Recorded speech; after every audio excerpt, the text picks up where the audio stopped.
Hello, this is Mitch Tarr. I'm the CEO and founder of Zen Marketing Inc. And today we're talking to Rene Rodriguez, who is the CEO and founder of, I don't quite know how to describe it. His business is called speakingroses.com, but in the flower industry, which you would think is fairly stable, he is a disruptor and is changing that business, and he's doing it under the protection of a patent. So he's got some great ideas and information on positioning and making yourself different in a space which is so gargantuan and so large, it's almost unfathomable. Fathomable? So take a listen. There's some good ideas in here that you might be able to apply to your own situation. So, Rene, hello. Nice to meet you, and thank you for spending the time with us today. Well, thank you for the invitation, Mitch. I appreciate it. Yeah, no problem. Let's just put things in context for people. Tell us a bit about your business and give us some, just position what you're doing with your business. Yeah, so what we did is we created a new form of expressions. So think about paper. Paper is an industry, but the industry of paper literally give birth to multiple industries like magazines, books, greeting cards, stickers, catalogs. All those industries came from actual paper. So what we did is we discovered the ability to take another product similar to paper, and by printing on the paper, printing on this product, we create a new form of expressions. In this case, is flowers. That sounds very disruptive, but we took real roses and we patented the ability to print messages on the petals of the roses.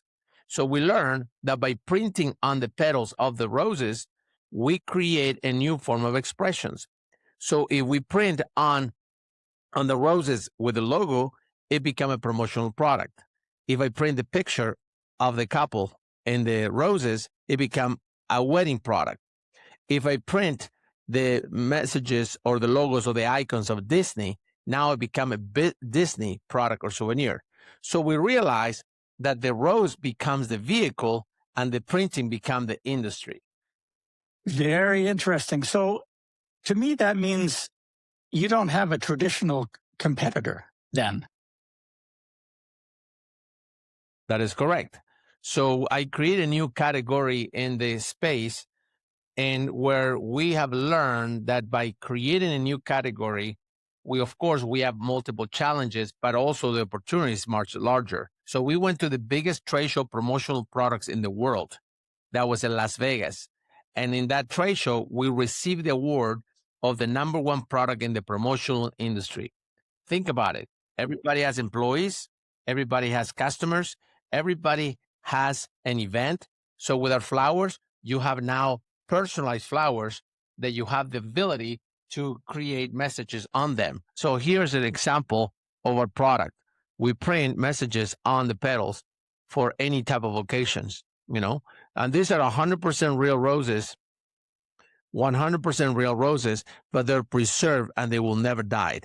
So we print right messages right on the petals, and it doesn't matter what it could be, So we can do for companies, fundraising, organizations, here's a product we're working with fundraising for a baseball community, our home run, right? And then we can print the logo of a baseball, so it's very disruptive in the sense of it doesn't really matter. We just turn flowers into new form of communication now. So the market is massive. Yeah, before we get into the good stuff, so it just occurs to me, how do you do that without damaging the flower? Because it would seem to me that that's problematic. Well, that's a very good question. And what we did is we create a new a technology. So I come from the promotional product industry and the advertising agency. That's my background. And because we understand disruption, one day our first customer actually was JCPenney. I was actually originally from Chile, and I was JCPenney was opening their first store in Latin America, and they asked me, "Hey Rene, we need a product that we can give away to every single uh, person that comes to our grand opening. We're gonna have the media, we're gonna have politicians, we're gonna have business people, we're gonna have VIP people.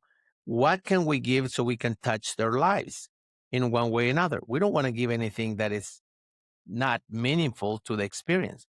So what we learned is that I did a little research, and this is something that most Americans don't know this, but is very interesting. Everybody knows that the national bird of the United States is an eagle, but nobody knows what is the national flower of the United States.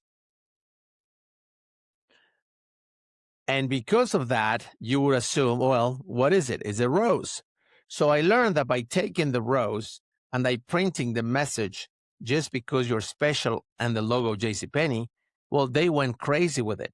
So because we have multiple different type of technologies to print, we we thought that was a crazy idea, and then we have to figure out how we're going to do it. So through all our technologies, we develop a process that works, and then eventually I patented. So now we have a patent technology in order to do that, and that's why we're scaling our model worldwide.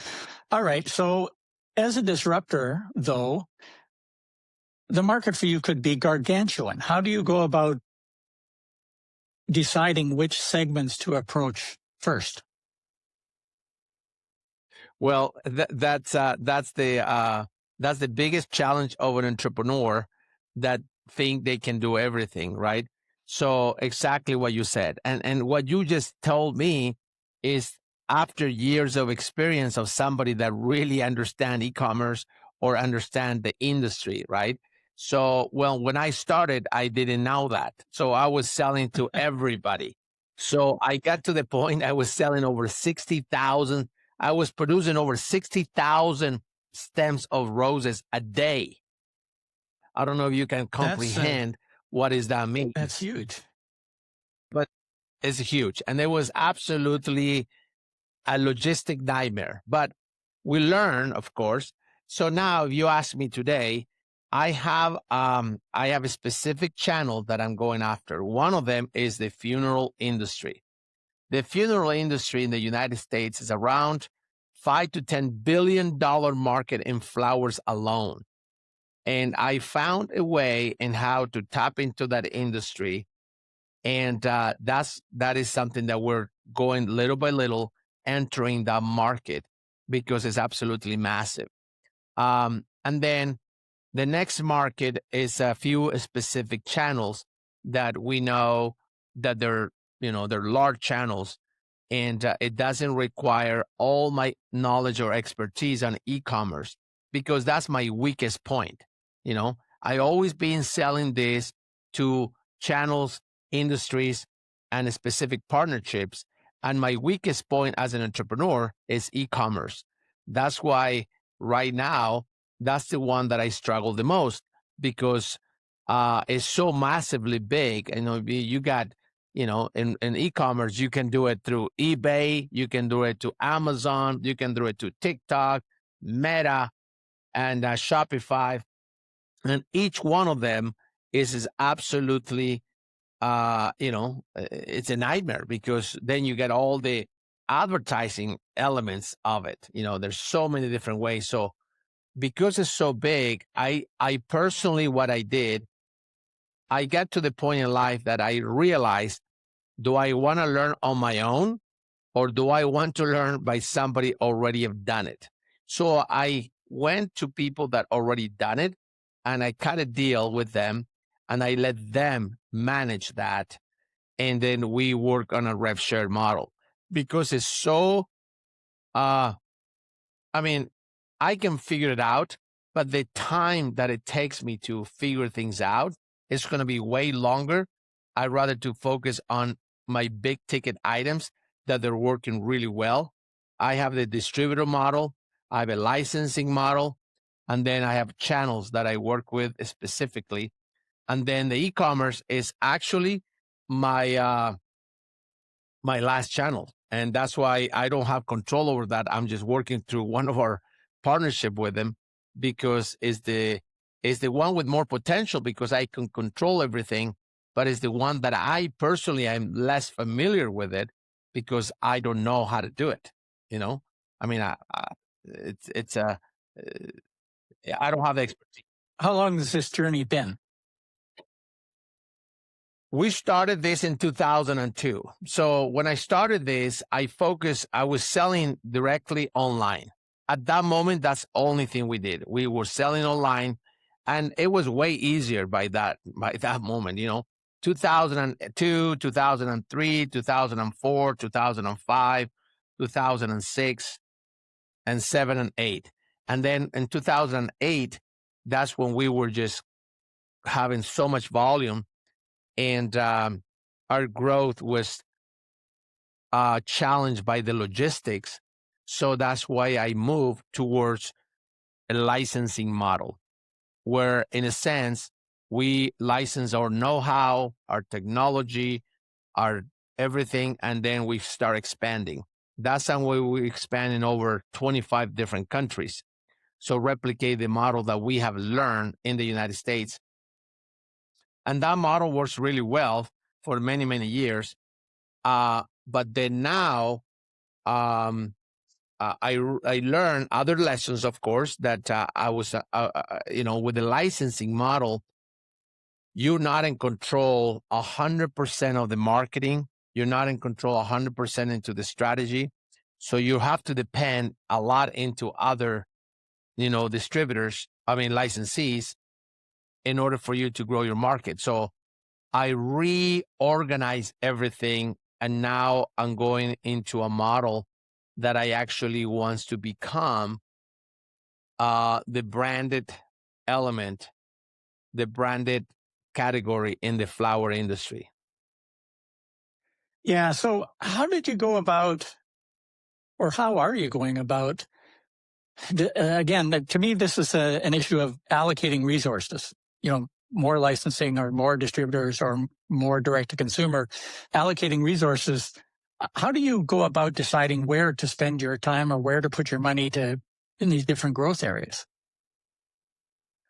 Well, for me, it's very easy because I know how to replicate my models, and I know where my dollars give me a 10x versus 3x. So that's why the e-commerce, because I stopped doing e-commerce directly to consumer in 2008.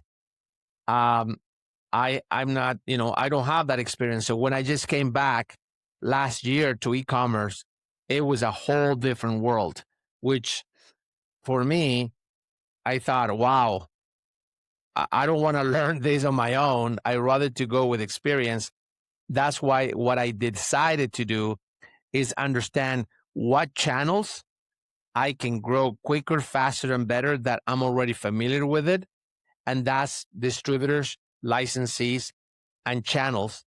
Because with those models, because of the uniqueness of our product, I have the luxury of actually grow those channels, which at the same time is growing my e-commerce business.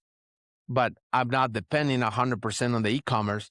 I'm depending more into these large ticket items, dealing with strategic partnerships, that because in e-commerce, you depends on the experts. Some experts says, hey, you have to spend 30% of your margin to bring a sale. Some people said you have to spend 20. Some people have to spend 40. So in my mind, it's like, well, if I'm going to spend all that money and just to create the volume, which I don't know how to create the volume on e-commerce, I'd rather to go and work with the people who already have the customers and trade that those margins for immediate sales, immediate customers, and expansion. Yeah. So that's what I'm doing right now. Does it require a lot of people to make this all happen? Well, I don't know what is a lot of people. Our team, it's around 10 people right now. And but I am very resourceful because I've been in the industry for a very long time. So I'm very, very resourceful. I really understand my industry, my numbers, my pinpoints, and I've been able to master what we're doing, so we can master what we're doing and scale it to the point that we can get into 100,000 flowers a day if we have to. Now, so that sounds like a lot. How would that, in context, how would that compare to like 1-800-Flowers? Are they at that level, or are you? Does that take you past him? Yeah. So a lot of these companies, they become so big, but they become so heavily dependent on operations and on marketing because they become so complex because they have so many different products, SKUs, elements, recipes, and they want to please so many different angles that it become a very heavy machine that it just become extremely complex, right? And which is really good in the sales. But if you notice the other public companies, so you notice their sales are dropping like crazy. So what we focus on in one product that we're really, really good at it. And because we're really, really, really good at it, I mean, I don't care if I put a baseball design over here or a Disney logo or I put a picture of a couple. I mean, for me, it's the same product, right? So because of that, I was able to focus into something extremely unique, and I know how to scale it because I'm not getting into the complex. See, you saw on us the opportunity. You saw the opportunity of all the markets, right? But all those markets will use the same rose. It's one rose, and I can sell in multiple markets. Now, well, where I focus is I have the one product, and then the one product that can go into all the markets. I'm looking for all those markets that I can which button is giving me the best ROI, and then I'm going to push that button as high as I can, and then I go to scale to the next one channel, and then to the next one.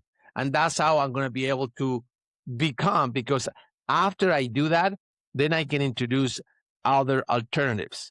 And that way I become the Starbucks or the McDonald's of flowers worldwide, which, by the way, if you think about this, there's the oldest industry in the world, other than prostitution, is flowers.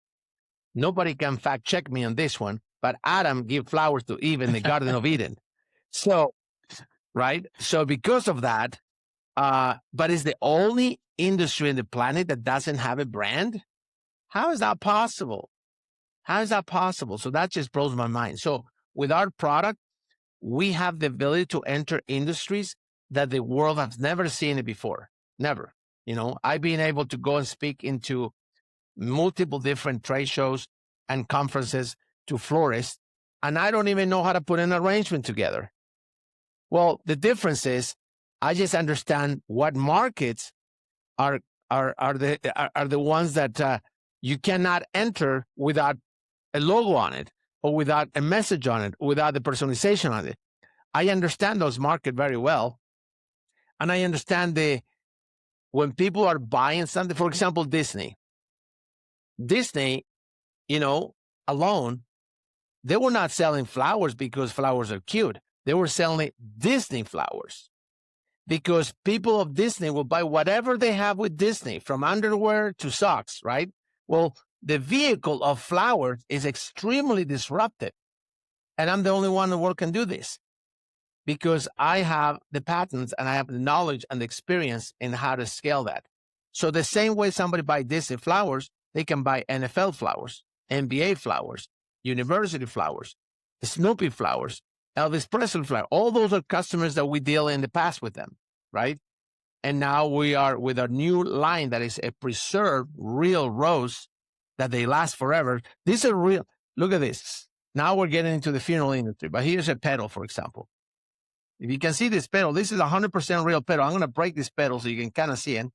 It's a real petal, 100% real petal, and they will last forever, and that's the difference. And now I can have flowers in every place. So, for example, when you buy a jewelry, you just buy a jewelry, but why there's no flowers in jewelry stores? Well, we can put flowers in jewelry stores now. We have a full jewelry store program. When you go to buy flowers in a funeral homes don't sell the flowers. They sell the caskets. Well, now I can have flowers in the funeral home because now I have the ability to have flower displays in the funeral homes because I already experienced what people want.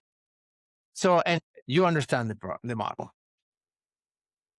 So you mentioned JCPenney at the very beginning. You mentioned Disney and some other brands. What's been the most creative use of your product, do you think, that you've had so far? Oh, I have so many stories. I mean, literally, I have so many different stories that will make you tear up or laugh. I mean, I'm going to tell you one story. For me, it was kind of crazy. We got featured in over 500 media publications. We've been in Forbes magazine. Our product is being in the Grammys, in the Oscars, in the Rose Bowl, in the Good Morning America. It's being used by Tom Cruise in the Ellen DeGeneres show. Literally over 500 media publications. And what we learned is that this product, it creates the emotional reaction that other products can do. Because flowers alone, roses alone, I don't know. I mean, these days, everybody talk about vibration, energy, vibes, frequency, all that stuff, right? Well, the rose has the highest level of frequency and energy than any other organic living creature. I did not know that. So when you combine one of the most highest frequency organic, I don't know the exact word how to say that, but you understand what I'm trying to tell you here.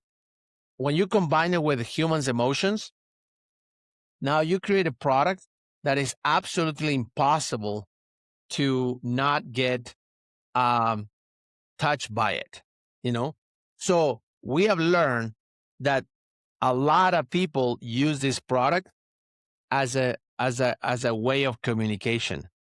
So many different men are receiving flowers these days, but now flowers, it become a vehicle, so it become classy. I have guys calling me, telling me, Rene, I am a real macho kind of guy.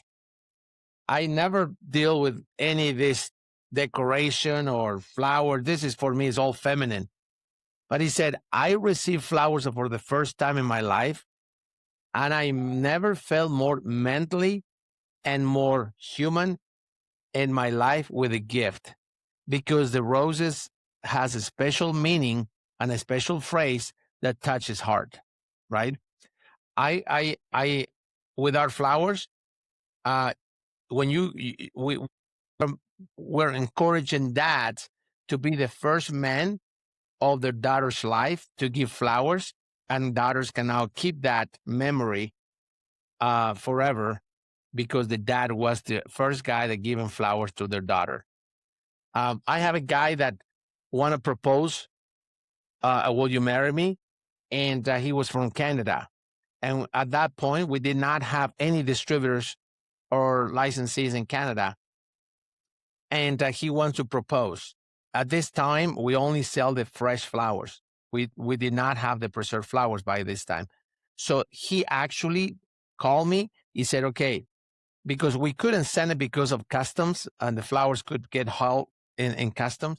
So he drove 8 hours to the border of the United States, and he asked me to send the flowers to the closest FedEx, and he picked them up, and he drove all day also to propose his girlfriend. And then he sent me videos and pictures, because his girlfriend loves roses. And then he pictured that's exactly. So it is exactly what happened. I have another guy from Australia. He saw us on in one of the TV shows. He actually sent his personal secretary, and he came over. She came over because his wife loved roses, and his wife thought, "I want those for my anniversary." Well, we didn't have anybody in Australia, so he sent his personal secretary to Australia to pick up the roses. So 25 roses, each one of them with a different message, pictures, nicknames, phrases, grandkids' name, etc. And it becomes so meaningful to her. So then the problem happening, so the guy sent the secretary went back, he took the flowers, and then 3 months later, I got a call. The guy called me and said, Rene, I am very mad at you guys. And then we thought, oh my gosh, what did I do? What did we screwed up? What happened? So then we literally learned something very interesting. He said, Rene, I bought my wife a 2.4 million jet. I bought my wife this $500,000 ring that she wanted. And then I bought your flowers that it cost me less than $1,000. And that's the only thing she talks about it. She doesn't care about anything else. You could have saved me so much freaking money if you guys came to my life before that. And not like, so he would just want to tell me that this wife spent money after to dry the flowers, and it's in the centerpiece of the family. So anyways, so we create a new form of expressions. If somebody wants to create an emotional reaction, they should use speaking roses. We create an emotional reaction that is hard to beat.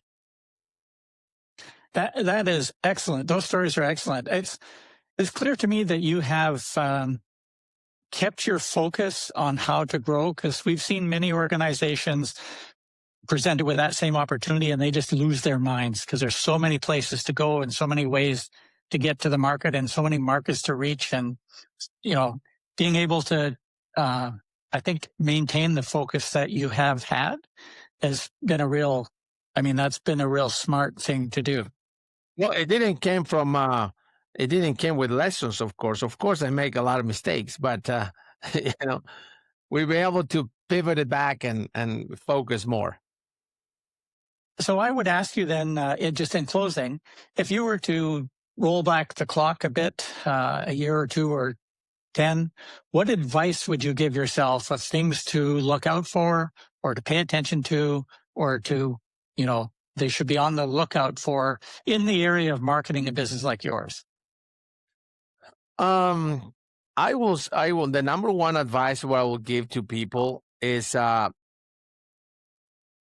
always look for experts. And in order for you to find the expert, you have to talk to a lot of different companies and different people, and then learn from their mistakes, because everybody offers you the moon, the sun, and the stars, but nobody can promise you anything, right?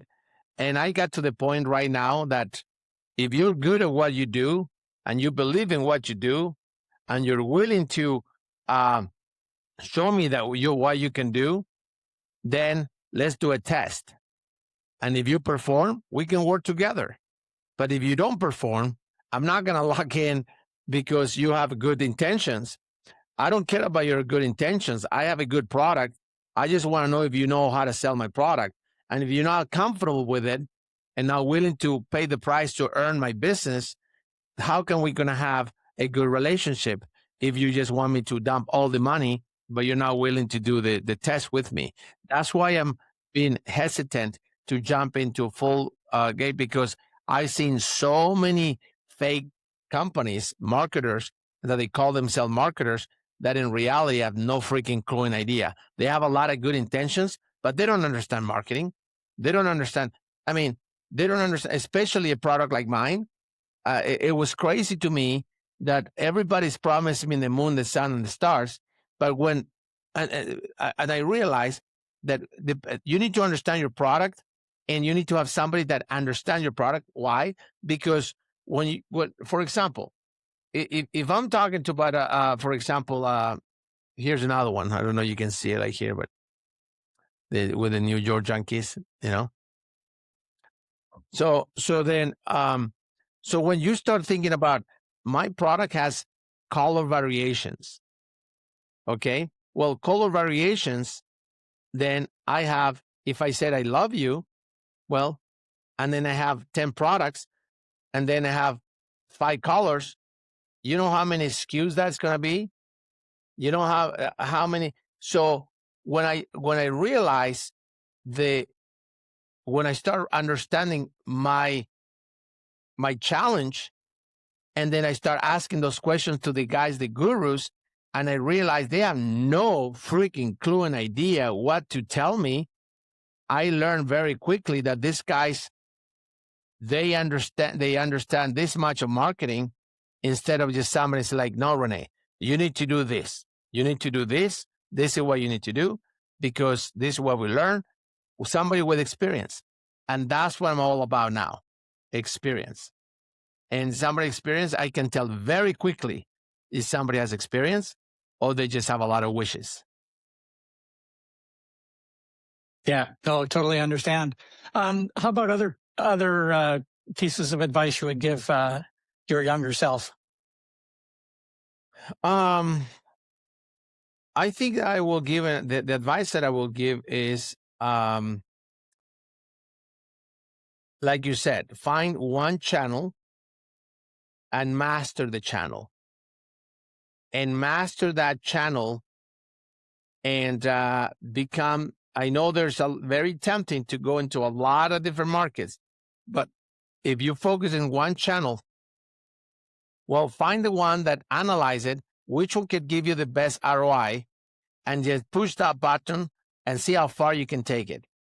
And if you, even if it's not the one with more potential, but if it's the one with the quickest revenue for you to get out of the rat race, focus in that market, and then grow another channel has more potential. It takes a little more work, but at least now you have one that is, is paying the bills, and now you can go into the one that you want to dream of, right? But it's more challenging.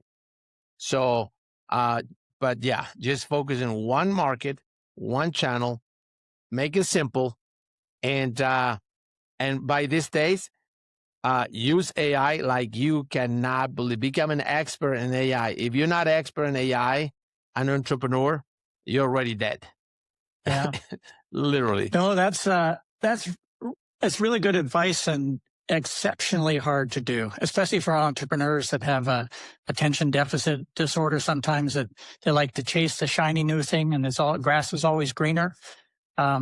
I mean, the most successful marketers that I come across are, like you said, ones that pick a channel and go through iterations to improve it and test it and improve it and test it.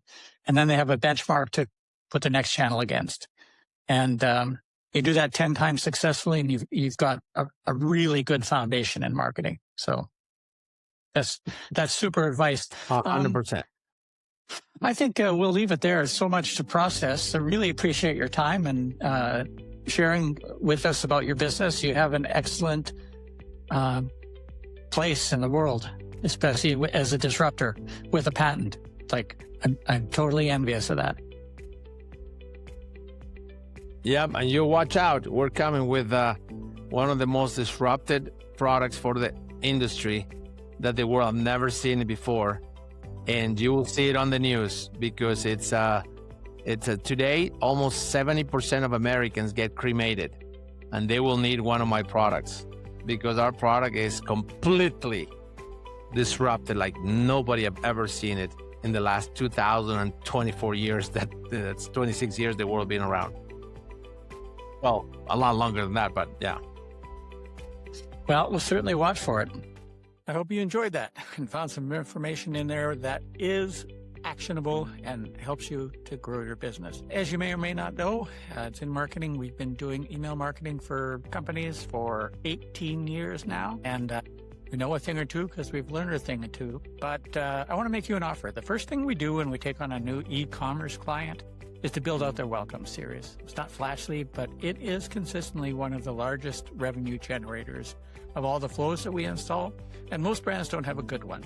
So if you feel like you might not have a good one, I want to give you a head start. Send me your site. Just send me an email to mitch@zinmarketing.com. And I'm at about a custom welcome series flow for your brand. The flow, the angles, all the copy that you use. Basically enough material to basically make it live. Free money, if you will. Just done for you. No strings attached. I'll send everything back via email. Send an email to mitch@zinmarketing.com. Free welcome flow.